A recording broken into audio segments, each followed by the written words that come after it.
Bonjour à tous. Aujourd'hui, je voudrais vous parler de quelque chose qui semble oublié mais qui est extrêmement important et qui concerne des milliers voire des millions de personnes. C'est l'impact du Covid-19 sur les personnes incarcérées et leurs familles. Alors bien sûr, je vais parler un peu plus d'un point de vue américain, mais il y a beaucoup de choses qui peuvent aussi s'appliquer à la France. Je vais d'abord vous expliquer un petit peu ce que le Covid-19 a changé et ensuite, comme on est sur ma chaîne, je prendrai ma situation en exemple. La chose principale avec le Covid-19, les maisons d'arrêt et les prisons, c'est que nous avons là une population à haut risque. En effet, dans les pods de maisons d'arrêt, les dortoirs ou cellules partagées de prison, il est absolument impossible de pratiquer la distanciation sociale et l'hygiène est extrêmement limitée. À mon avis, quand ils ont décidé de mettre tout le monde en lockdown, on appelle ça ici, c'est-à-dire en confinement, ils auraient dû confiner les employés avec les personnes incarcérées. Je pense à mon propre travail où tous les employés sont désignés volontaires pour les refuges quand il y a des ouragans, etc.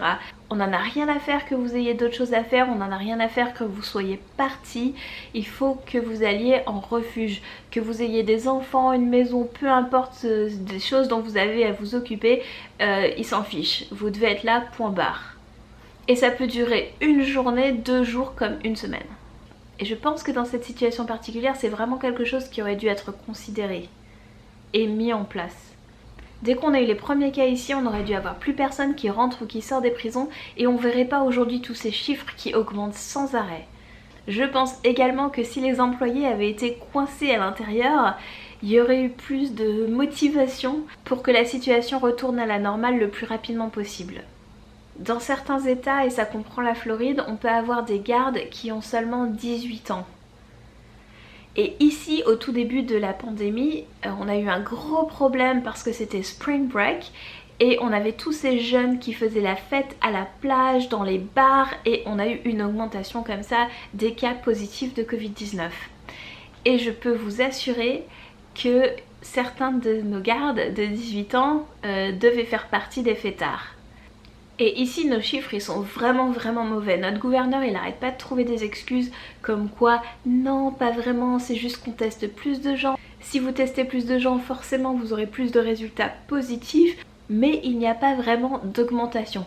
Ah et puis c'est vrai, il a dit on teste maintenant les prisons. Alors c'est sûr si vous avez un cas positif dans une prison, ah bah vous allez en avoir une centaine. Et c'est normal mais bon du coup ça compte pas vraiment. On a vraiment un gouverneur et la Floride c'est le 3e état et qui a le plus d'incarcération ici aux États-Unis. C'est énorme le nombre de personnes en prison. Et pour lui, ça compte pas parce qu'ils sont soi-disant entre eux et du coup ben, ça nous concerne pas nous dehors. Alors que bon déjà il a tort puisque quelque part... si on s'en fiche des gens qui sont incarcérés, ce qui est complètement son cas, il pourrait au moins penser à ses employés qui doivent aller y travailler tous les jours. Mais non, je dois dire qu'il y a un mépris de la vie ici, surtout dirigé vers les personnes incarcérées, mais pas seulement, par nos politiques qui est assez hallucinant. En plus, la population carcérale floridienne est vieillissante car on n'a pas vraiment de probation ici. Donc si vous avez une peine qui est 20 ans à vie ou 40 ans à vie, et ben vous allez faire vie. Vous sortez jamais. Les gens ne sortent jamais de prison. Et c'est pour ça que du coup il y a énormément de personnes âgées en prison. Alors vous imaginez toutes ces personnes âgées qui sont bloquées en prison maintenant avec le Covid-19 qui est en train de se propager. C'est extrêmement inquiétant. Surtout que ces personnes ont déjà des problèmes de santé comme l'hépatite C, le diabète, le cancer. On sait déjà qu'en temps normal, ils ne reçoivent pas les soins dont ils ont besoin. Alors imaginez pendant une pandémie. Là on parle vraiment de conditions sanitaires inhumaines. Presque j'ai envie d'utiliser le mot de sacrifice humain. Mais évidemment ça ne s'arrête pas là. Il y a aussi le fait que les visites ont été suspendues partout. Elles reprennent peu à peu dans certains états. Mais la plupart des familles comprennent et soutiennent cette décision d'arrêter les visites parce qu'évidemment on s'inquiète pour les personnes qu'on aime qui sont à l'intérieur. Mais encore une fois, si vous avez les gardes qui vont et viennent à plaisir, ça ne sert pas à grand chose. La plupart d'entre nous, la dernière fois qu'on a vu notre proche incarcéré, c'était fin février, tout début mars. donc ça fait plus de 4 mois. Et franchement, dans certains états, on voit pas le bout. Donc même si on respecte la décision et qu'on la comprend, on est quand même en souffrance. Imaginez ne pas pouvoir voir la personne que vous aimez pendant tout ce temps, que ce soit votre fils, votre mari, votre parent, et de la savoir en danger. Essayez d'expliquer à vos enfants qu'ils ne peuvent pas aller voir leur mère ou leur père. Moi j'ai vraiment de la peine pour les gens qui ont des enfants entre 2 et 10 ans parce qu'à mon avis c'est très très dur pour eux parce que comment leur expliquer je sais pas s'ils peuvent comprendre. Je sais que les enfants comprennent beaucoup plus que ce qu'on croit. Mais c'est un âge où je pense qu'on a vraiment besoin de ses parents et je sais pas si on peut comprendre ça, qu'on n'a plus le droit de les voir. Et qu'on ne sait pas quand on pourra les revoir. Je pense que les enfants un peu plus âgés peuvent comprendre, mais bon, ça rend pas ça plus facile non plus. Alors nous, les familles des personnes incarcérées, on a supplié tout le monde de s'il vous plaît, s'il vous plaît, s'il vous plaît, restez chez vous, portez des masques si vous devez aller faire vos courses, parce qu'on sait très bien que les prisons, ce seront le tout dernier endroit à réouvrir. Et c'est toujours valide aujourd'hui, s'il vous plaît, restez chez vous et portez des masques. Où que vous soyez d'ailleurs, arrêtez d'être égoïste. Et puis si vous voulez pas le faire pour aider les familles des personnes incarcérées, pensez aux enfants dans les hôpitaux qui se battent contre des maladies qui peuvent être mortelles. Un seul parent a droit de les accompagner en ce moment. Et ils ont besoin de leurs 2 parents, les 2 parents ont envie d'être là, donc faites-le au moins pour eux. Je vois tout le monde retourner à sa vie normale, je vois pas tellement de masques, et j'ai l'impression que nous, on est vraiment les oubliés de l'épidémie. Maintenant, comme je disais tout à l'heure, je vais prendre mon exemple et je vais vous montrer ce qu'on traverse tous. Alors forcément, ce que je vais raconter s'applique principalement à la Floride, mais c'est très similaire un peu partout dans le pays. Donc on n'a plus de visites, donc ça on se voit plus. Donc qu'est-ce qui reste en moyen de communication? Eh bien le courrier il est ralenti, les emails. Mais les emails ils passent par une compagnie qui s'appelle JPay. Et ça fonctionne pas comme des emails normaux que vous échangez tous les jours. C'est un service payant et évidemment les mails sont lus et approuvés par la prison et le service. Et donc ça peut être assez rapide, quelques heures, comme ça peut prendre plusieurs jours. Pour pouvoir envoyer des mails, vous avez besoin d'acheter des timbres virtuels. Donc vous achetez un paquet de timbres.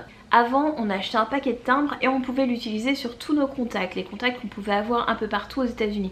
Moi, j'ai plusieurs correspondants, donc j'ai plusieurs États et je pouvais utiliser les mêmes timbres pour tout le monde.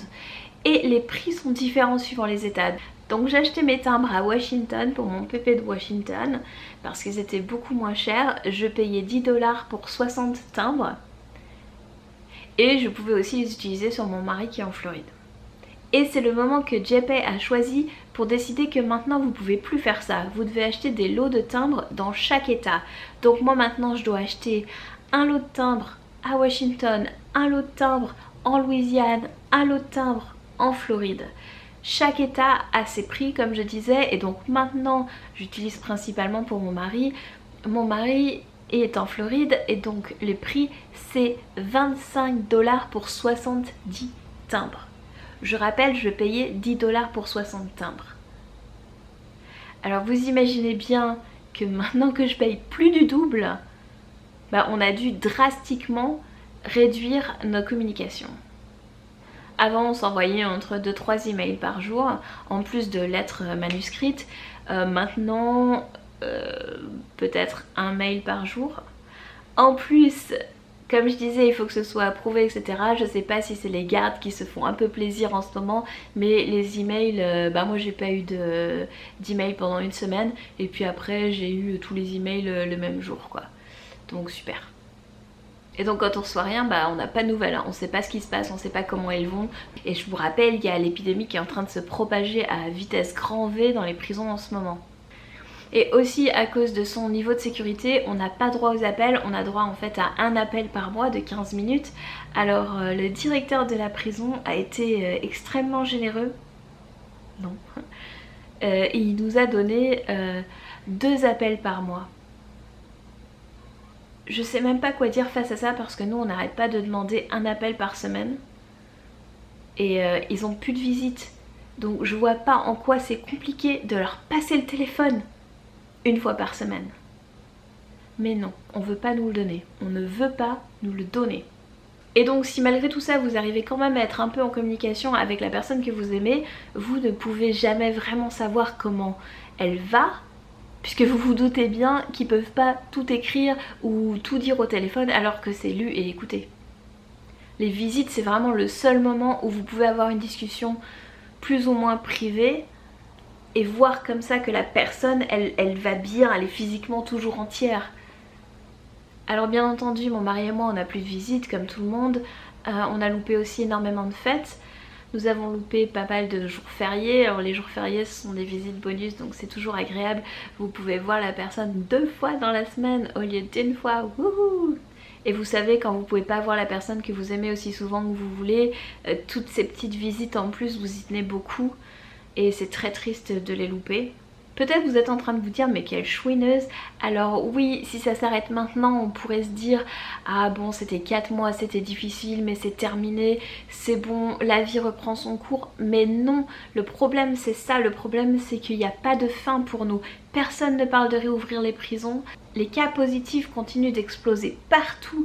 Tous les jours on bat le record de la veille ici en Floride et on n'en voit pas la fin. Donc moi j'ai peur que ça dure encore 6 mois comme ça. On sait pas. Je pense que vous serez tous d'accord pour dire que ne pas voir la personne que vous aimez pendant plus d'1 an avec très peu de communication, c'est quand même un peu dur. Et j'exagère absolument pas parce qu'ici les gens ils ont quasiment repris leur vie normale, ils ne portent pas de masque, ils ont leur restaurant, leur plage qui sont ouvertes, c'est tout ce qu'ils voulaient. Les autres ils s'en foutent, tout le monde s'en fout de ce qu'on vit. Tout le monde. Et ça pourrait durer comme ça éternellement, personne ne le remarquerait même. On n'en parle pas assez, c'est pour ça que je fais cette vidéo, parce que je veux qu'on en parle, je veux que les gens y réfléchissent, je veux que les gens comprennent, réalisent ce qui se passe. C'est complètement décourageant, c'est déprimant. Et pour nous personnellement, on a loupé quelques dates importantes, on a loupé notre anniversaire de mariage en avril, on a loupé l'anniversaire de mon mari au mois de mai, on a loupé notre première fête des mères, notre première fête des pères. Ça c'est des trucs qu'on récupérera jamais. Mais évidemment pour nous particulièrement le plus compliqué c'est notre bébé. Il avait 6 semaines la dernière fois qu'il a vu son père, il va avoir 6 mois la semaine prochaine. J'ai pas besoin de vous dire à quel point un bébé ça change. Alors déjà on sait pas quand est-ce qu'on va récupérer nos visites, mais en plus il y a plein de rumeurs sur comment elles vont être changées quand elles vont reprendre. Et on parle beaucoup de pas de contact. Alors pas de contact, on s'en doute, c'est comme ça que ça réouvre dans certains états où les gens n'ont pas du tout le droit de se toucher, pas le droit de s'enlacer, s'embrasser pour se dire bonjour, pas le droit de se tenir les mains, pas le droit de jouer aux cartes ou à des jeux de société pendant les visites, vraiment 0 contact. Ça c'est extrêmement dur pour moi d'imaginer après tout ce temps d'y aller et de pas toucher mon mari. Mais c'est encore un cran au-dessus de se dire qu'il pourrait même pas prendre son bébé dans les bras quoi. Ça... Mais en même temps, c'est si on peut y aller parce qu'il y a aussi beaucoup de rumeurs qui disent qu'ils veulent limiter les visites à la famille proche. Donc en fait tous ceux qui ont seulement des amis ou des correspondants qui visitent, et c'est fini. Et pas d'enfants, alors ça va de pas de moins de 12 ans à pas de moins de 18 ans, ça dépend. Et personne de plus de 65 ans. Alors vous vous doutez bien qu'avec ces restrictions, il n'y a personne qui peut visiter en fait. Parce que quand vous êtes en prison, qui est-ce qui vient vous voir? Votre partenaire. Si vous avez des enfants, les enfants peuvent pas venir. Du coup le partenaire il va pas pouvoir venir très souvent. Qui d'autre? Vos parents? Vos parents ils ont plus de 65 ans. Voilà. Pour la famille proche, puisque tous les autres n'auront pas le droit de venir de toute façon. Ils parlent aussi de faire des visites plus courtes. Alors plus court, je sais pas trop ce que ça change. Une fois qu'on est dedans et qu'on est en contact, que ce soit 2 heures ou 3, je sais pas. À moins que ce soit pour pouvoir faire des plages pour que tout le monde puisse venir, puisqu'ils limiteront le nombre de personnes en même temps à l'intérieur pour respecter la distanciation sociale peut-être. Mais quand vous avez 5 ou 6 heures de route pour aller en visite et que vous avez une visite qui dure seulement 2 heures, est-ce que ça vaut encore le coup? Je sais pas. Notre bébé a eu pas mal de problèmes de santé et donc ça a été très compliqué de tenir mon mari au courant. Ça a été très dur pour moi d'affronter, de gérer tout toute seule. même si évidemment je sais que je vis seule. Je savais que je serais la personne principale à m'occuper de notre enfant, évidemment que c'était notre choix. Voilà, le coronavirus il faisait pas partie de nos plans, hein, comme il faisait partie des plans de personne, et du coup ça rend ma maternité un peu plus dure que j'imaginais.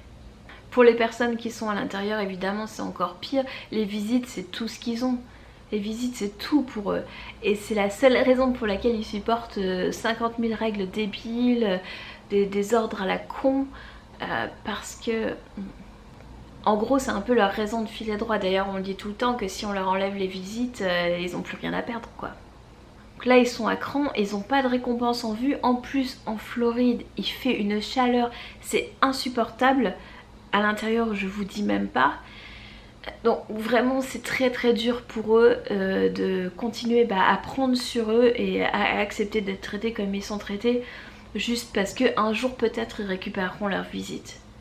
C'est déjà une population qui est forcément à tendance dépressive, donc en ce moment c'est l'horreur. D'ailleurs dans la prison de mon mari il y a quelqu'un qui s'est suicidé il y a 2 semaines maintenant. Son voisin, alors c'était plus son voisin parce qu'il avait été malade et testé pour le coronavirus, il avait été déplacé. Mais c'est toujours triste. Alors je veux pas dire qu'il s'est suicidé à cause de ça, mais il se passait des choses dans sa famille et j'imagine que le manque de contact, enfin ça l'a pas aidé quoi.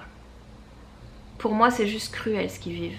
Et je parlais un peu plus tôt des gens qui ont des enfants entre 2 et 10 ans, alors je dirais que j'ai de la chance parce que mon fils, comme je disais, il a seulement 6 mois, la dernière fois qu'il a vu son père il avait 6 semaines, donc je pense qu'il se rappelle absolument pas qu'il a vu. En plus il était malade et très endormi, enfin voilà, pas éveillé, pas vraiment conscient je pense de ce qui se passait. Donc je pense pas que son père lui manque, je pense pas qu'il sache qu'il a un père, voire même qu'il sache ce qu'est un père. On va dire que j'ai un peu plus de chance de ce côté-là. Il est pas malheureux. Mais qu'est-ce que c'est triste qu'il ait un père qui veuille être présent pour lui, qui veuille l'élever même de derrière les barreaux et qui puisse pas. Et évidemment en tant qu'immigré ici, pour moi c'est encore plus triste car toute ma famille est en France et moi je suis ici que pour mon mari. S'il n'y avait pas mon mari je serais pas ici. Du coup maintenant j'ai un bébé qui grandit loin de sa famille pour être près de son père et au final il se retrouve avec personne. Enfin juste moi. Heureusement j'ai mes beaux-parents quand même ici, mais c'est vrai que j'aimerais bien qu'ils puissent passer plus de temps avec mon côté de la famille. J'ai quand même eu de la chance que ma mère ait réussi à venir juste avant qu'il coupe tous les avions et elle a pu passer quand même presque 3 mois avec lui, donc ça c'était chouette. Mais maintenant c'est plus dur parce que je pense que du coup par contre là sa grand-mère lui manque et il manque à sa grand-mère. Mais bon, ça c'est les aléas de vivre à l'étranger. Mais c'est vrai que je peux pas m'empêcher de penser de temps en temps en ce moment, mais qu'est-ce que je fous là ? Je sais que les visites ont repris en France et je sais que ces familles ne peuvent pas se toucher non plus. C'est horrible. Mettez-vous s'il vous plaît dans leurs chaussures pendant 5 minutes et si vous connaissez quelqu'un qui est concerné, soyez extra gentil avec eux en ce moment. Bref, je crois qu'il me reste juste à espérer que par miracle, le virus va se contenir tout seul.